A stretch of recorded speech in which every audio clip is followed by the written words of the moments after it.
მოგესალმებით მაღაზია აპაჩიდან. დღეს გვაქვს განსაკუთრებული იარაღი, ეს არის FN-ის SCAR 20 მოდელი.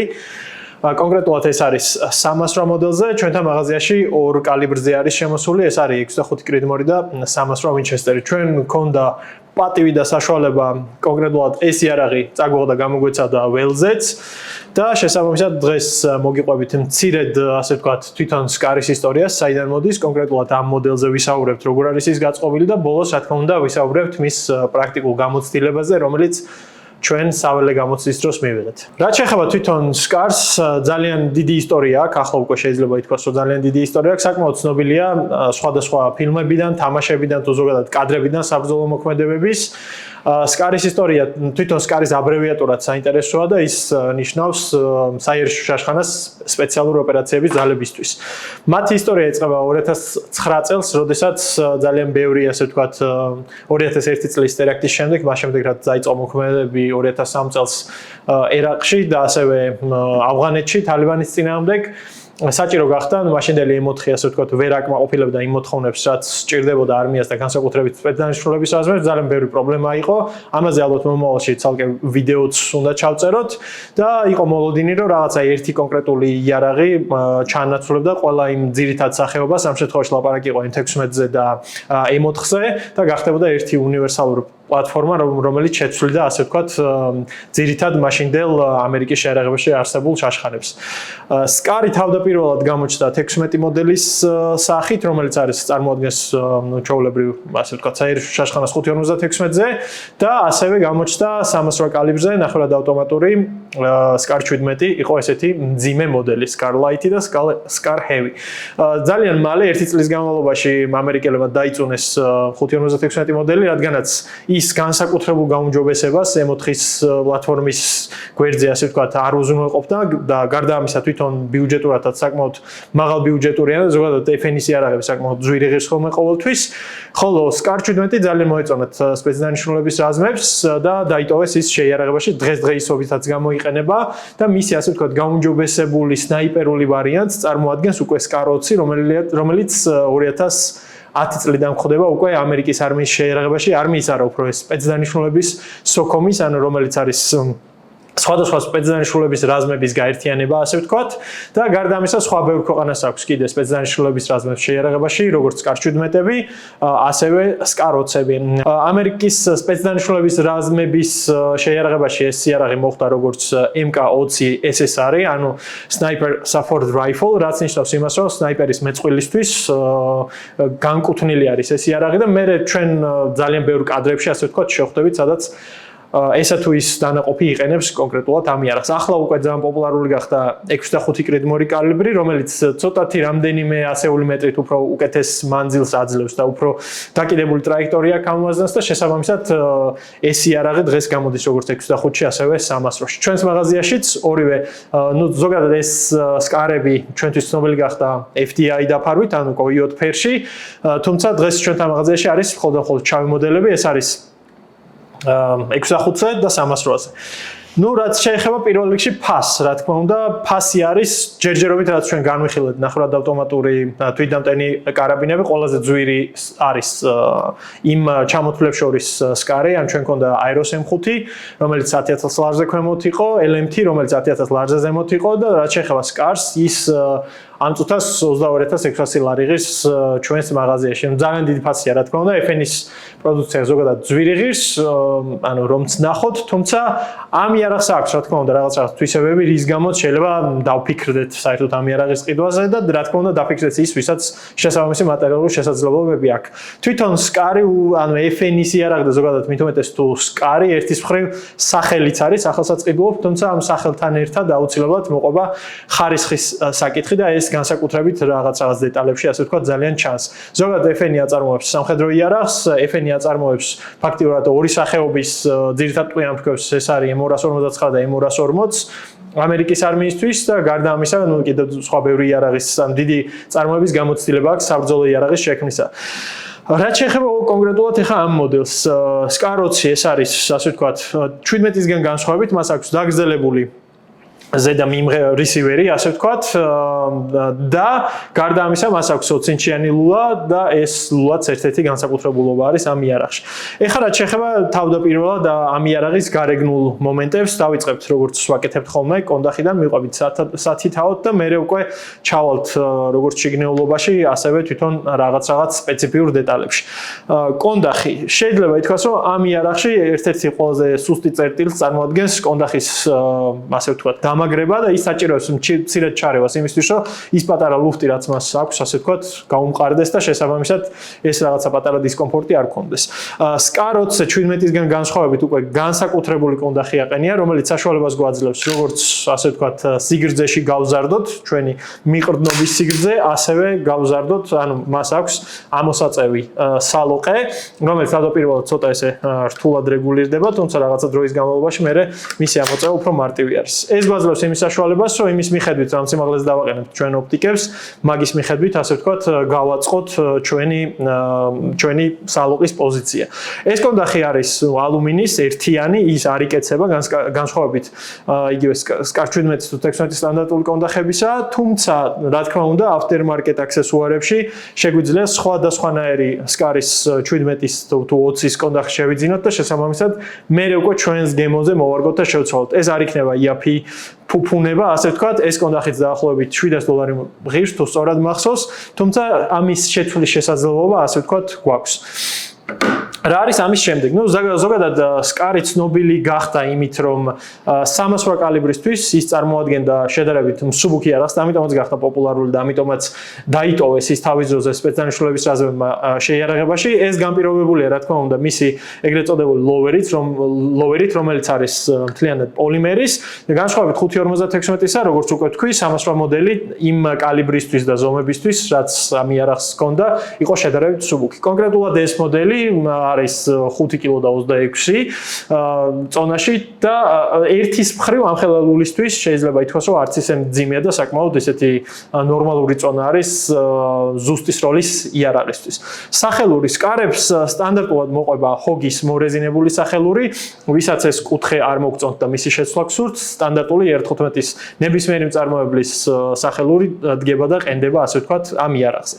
რაც შეეხება ლოვერს, ანუ ეს არის მთლიანად პოლიმერისგან დამზადებული, მას აქვს ესეთი ოდნავ განსხვავებული დაშვების, ასე ვთქვათ, მცველის ღილაკი, რომელიც არის ამბი, ანუ ორმხრივი, მისი დახრეს კუთხეც და დაშვების ღილაკით, ასე ვთქვათ, რაც მას გააჩნია, ამ დაწოლნის როლისთვის არის უფრო მოსახერხებელი. ესეც იცვლება და შეგიძლიათ, ასე ვთქვათ, სხვა გამოიწეროთ და დააყენოთ და შემდეგი უკვე თემა რაც არის, ეს არის მჭიდის მოსახსნელი ღილაკი, რომელიც ასევე არის ორმხრივი და როგორც აქეთ მხარეს აქვს, ისევე მარჯვენა მხარეს და არის საკეტის დამშვები, რომელიც ამ შემთხვევაში მხოლოდ მარცხენა მხარეს არის.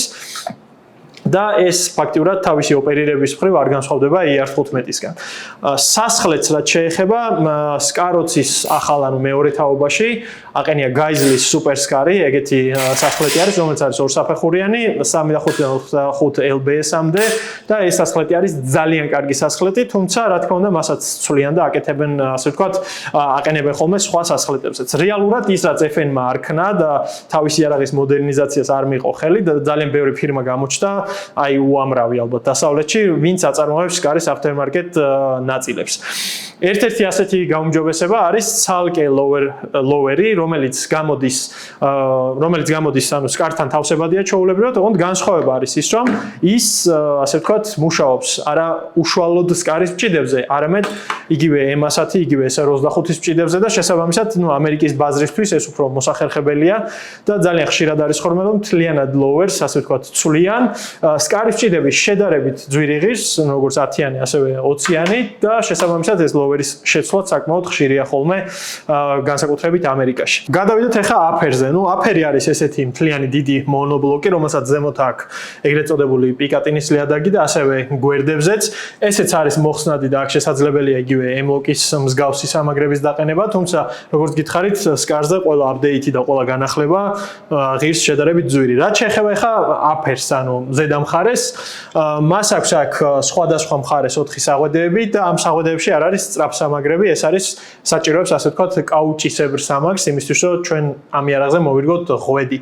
შემდეგი რაც არის გადასატენის სახელური, სხვადასხვა თაობის კარებზე ეს გადასატენის სახელურები ერთმანეთისგან განსხვავდება.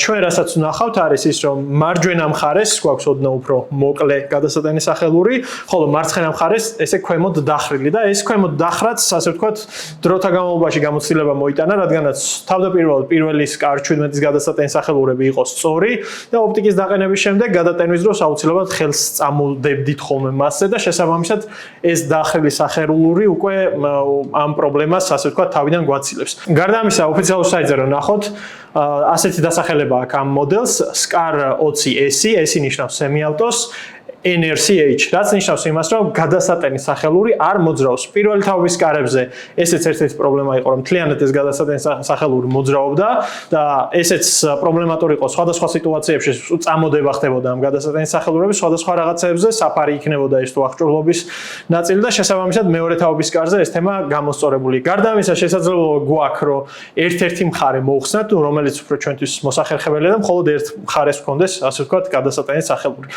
ამის აქეთ ეს ასე ვთქვათ ხრახნები, რაც ამ იარაღშია, ეს არის ლულის სამაგრი ხრახნები, ანუ მათი მოხსნით ხდება ლულის გამოცლა, ასე ვთქვათ და საბოლოოდ ბოლომდე დაშლა.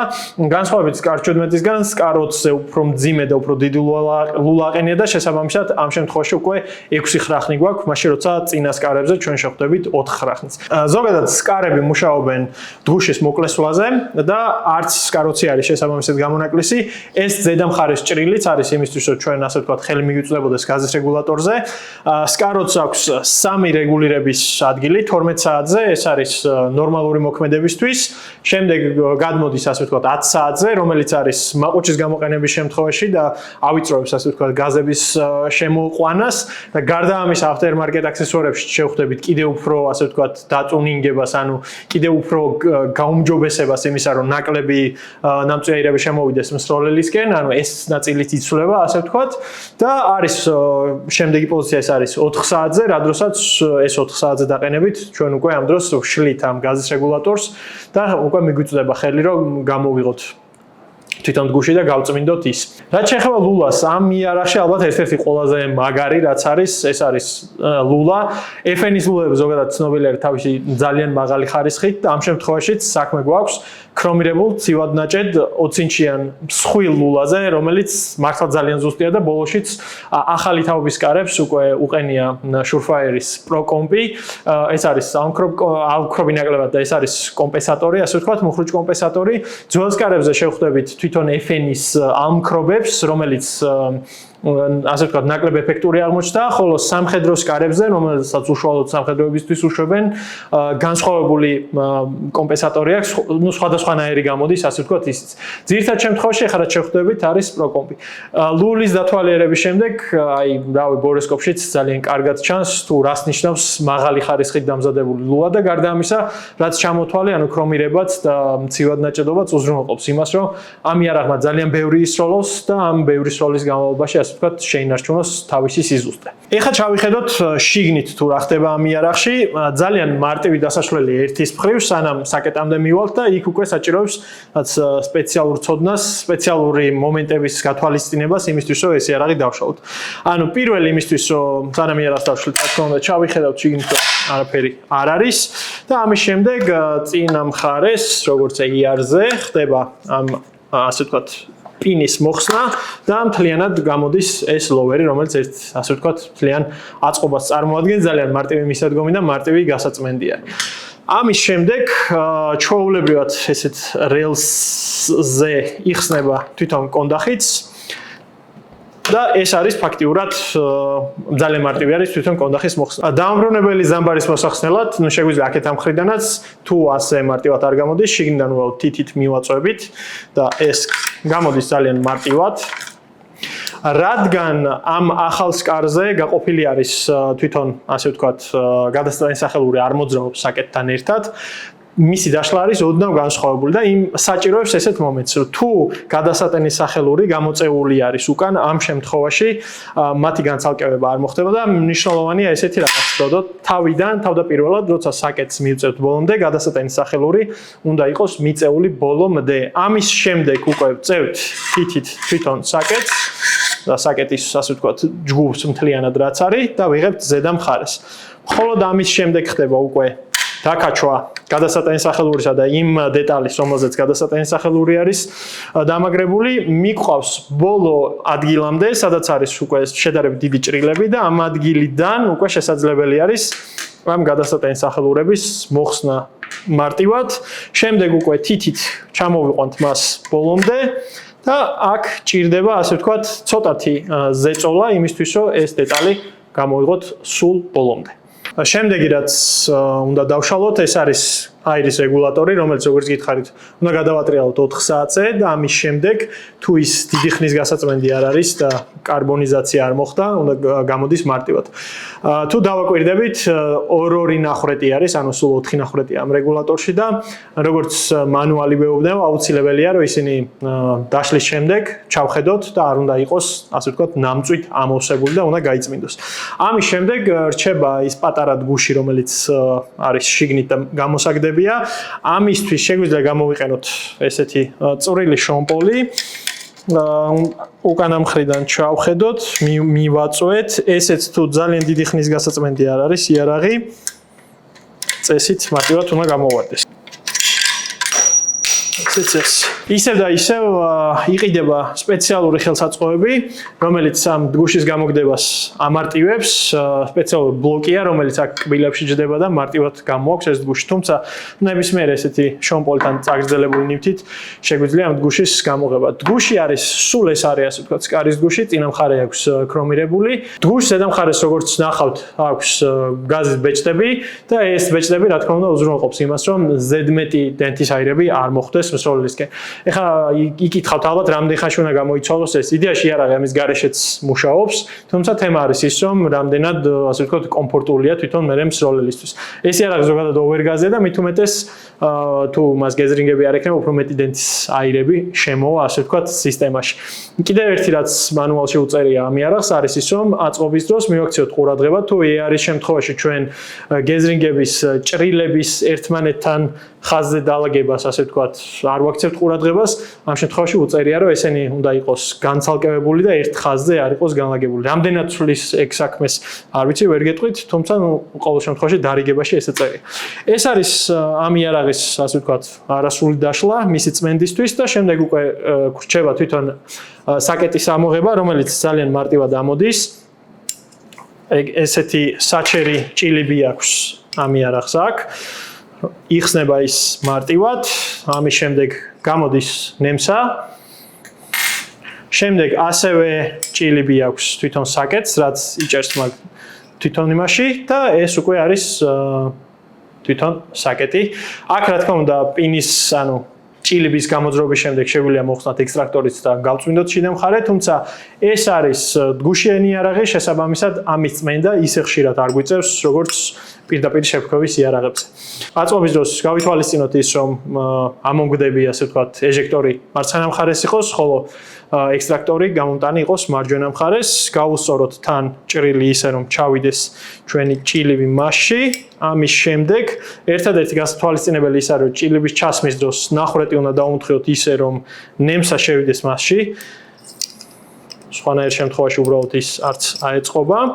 და ამის შემდეგ უკვე მოვათავსოთ ეს თავისი კემპინი, რომელიც ერთი მხრიდან ჩადის მხოლოდ და მხოლოდ და ბოლოს საჭიროებს ესე დაჭერას, ოდნავ ამოწეული თუ არის, შეგვიძლია მასე ცოტათი მივაგაკუნოთ, რომ გავასწოროთ ეს. ესე იგი, საკეტი ავაწყეთ, ეხა ავაწყოთ თვითონ გაზის რეგულატორი, ეს შედარებით უფრო, ასე ვთქვათ, მეტ ძალისხმევას მოიწევს, მოითხოვს ჩვენ ენაზე საჩალიჩოა. პირველი უნდა ჩავაგდოთ ეს დგუში წინა მხარეს, თუ წინა მხარეს არხი გაწმენდილი არა ნამწვისგან, მისი ჩასვლა ცოტა გაჭირდება, თუმცა შეგვიძლია ისე რეგულატორით, რომელსაც დავაბრუნებთ ასე ვთქვათ 4 საათზე, ჩავსავთ მასში ბოლომდე. ჩავსვათ და დავაწვევით თვითონ დგუშს, რომ ჩავიდეს სიღრმეში.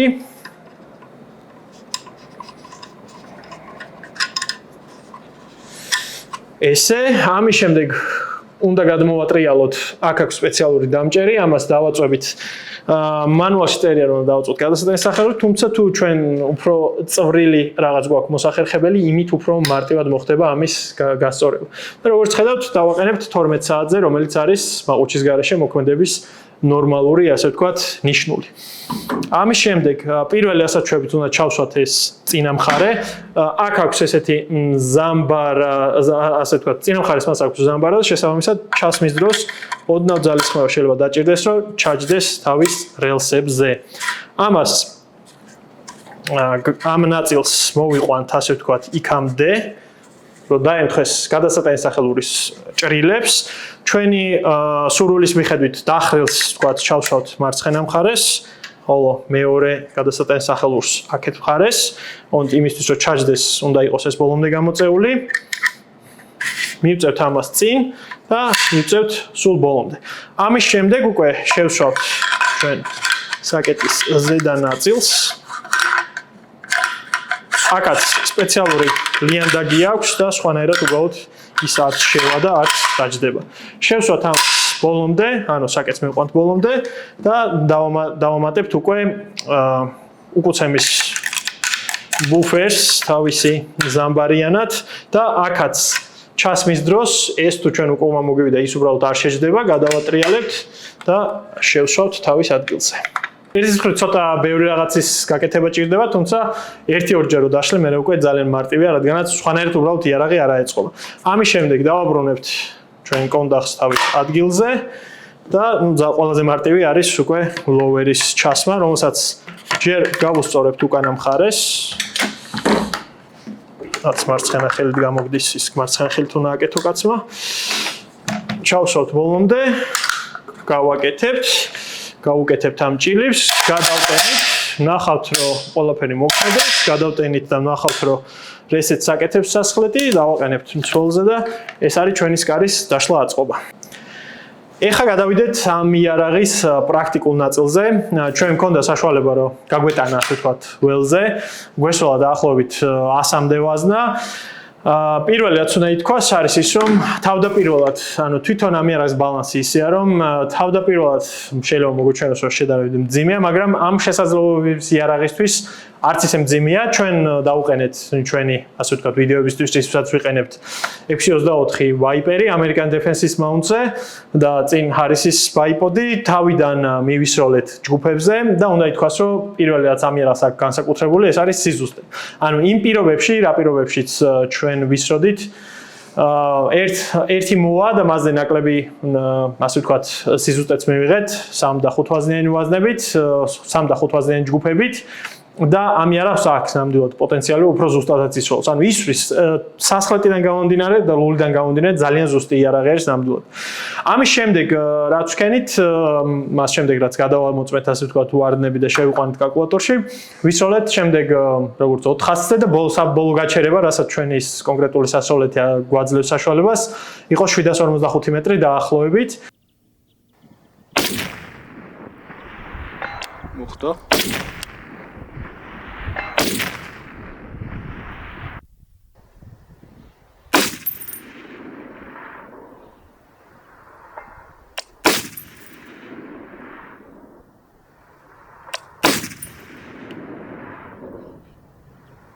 და კომპენსატორის დახმარებით მას შემდეგ რაც ვარდნას, ასე ვთქვათ, დასვამ, ძალიან მარტივია რომ მიყოლებით გასროლები გააკეთო და იმისთვის რისთვისაც ეს იარაღი არის განკუთვნილი, ეს არის 1000 მეტრამდე, 300-რის შემთხვევაში ცოცხალი ძალის დაზიანება, თვითდამტენი, ანუ სნაიპერის დამხმარე როლში, ასე ვთქვათ, რავი, ძალიან კარგი იარაღია, ერთადერთი მინუსი რაც აქვს არის ამ იარაღის ფასი, რა თქმა უნდა. თუმცა იმ ხალხისთვის, ვინც არის კიდევ ერთხელ საბრძოლო სპეციფიკაციების მოყვარული, რეალურად ეს იარაღი საბრძოლო სკარისგან განსხვავდება, შეიძლება ითქვას, რომ მხოლოდ ლულის დაბოლოებით, ასე ვთქვათ. არის ძალიან მაღალი ხარისხის იარაღი, აქვს ძალიან კარგი სიზუსტე, არ არის ისეთი მძიმე, რაც ამ სისტემის, ასე ვთქვათ, იარაღებისთვის შეიძლება იყოს დამახასიათებელი. უკუცემა, შედარებით მეტი უკუცემა აქვს, გუშიდან გამომდინარე, რა თქმა უნდა, ის AR-10-ით ის ვერ იქნება, ასე ვთქვათ, რბილი, თუმცა კიდევ ერთხელ, რაც ასე ვთქვათ, შედეგებით გვაჩვენა, ანუ 1000 მეტრამდე მე მგონი, რომ ძალიან თავისუფლად შეუძლია ამ იარაღს სილუეტის ხელა მანძილებზე მუშაობა. ეს იყო ჩვენი 308 თვითდამტენი ნახევრად ავტომატური კარაბინების განხილვის ყველაზე განსაკუთრებული მოდელი. თუ მოგეწონათ ჩვენი ვიდეოები, მოიწონეთ და გააზიარეთ. ამ იარაღების ნახვა დღეს, რა თქმა უნდა, შეგიძლიათ ჩვენთან მაღაზიაში და შესაბამისად შევხვდებით ჩვენ მომავალ ვიდეოში.